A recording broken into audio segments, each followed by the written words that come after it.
जरांगेंना मारण्याचा कट, अमोल खुणे आणि दादा गरडला अटक। या दोन आरोपींपैकी दादा गरडचा गुन्ह्याची कबुली देतानाचा व्हिडिओ व्हायरल झाला होता। पण आता अमोल खुणेच्या पत्नीने मोठा गौप्यस्फोट केलाय। खरंच अमोल खुणे जरांगेंच्या खुनाच्या प्लॅनिंग मध्ये आहे का?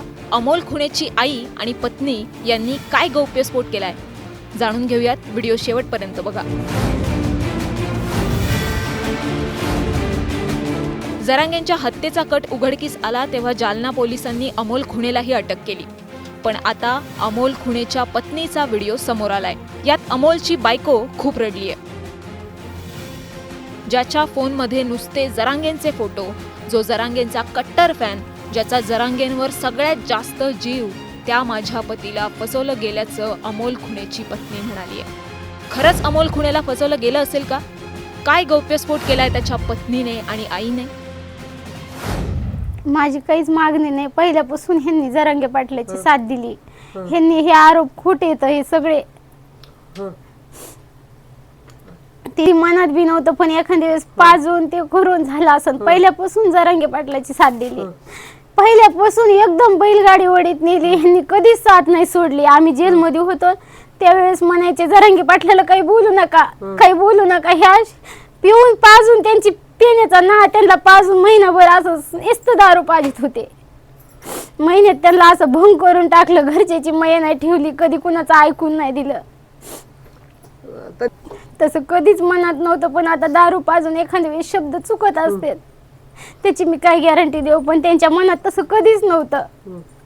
त्यांना खोटे आरोप झाले त्यांच्यावर, पिऊन एखाद्या वेळेस बोलले असते ते, त्यांना दारू पाजून हे प्लॅन केलाय सगळा।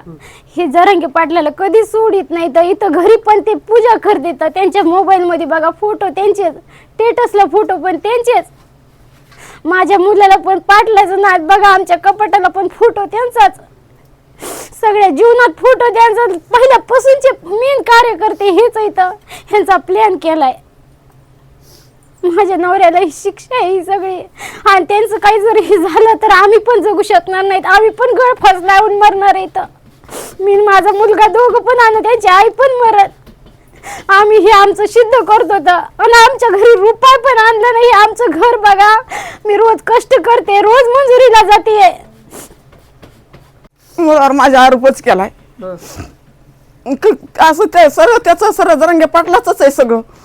सर्व ते जरांगे पाटला कोणच बोलवते तेव्हा असं कुणाचं हे करीत नाही।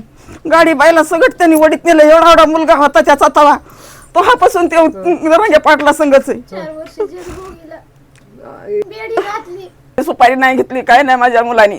घरी रुपये आणत नाही, लेकराला लेकरू म्हणत नाही। दिवाळीला बायकोनी त्याच्या कष्ट करून 7 वाजता बाहेर पडती लोकांची मंजुरी करायला, कापूस याचायला 1000 रुपयाचा कापूस असला, लेकराला कपडे आणले तिने दिवाळी दिवशी। एकुलती एक लेकरू म्हणून शनी आमच्या मुलाला न्याय मिळावा एवढंच आहे आम्हाला। आम्हाला कुणाचं काही नको,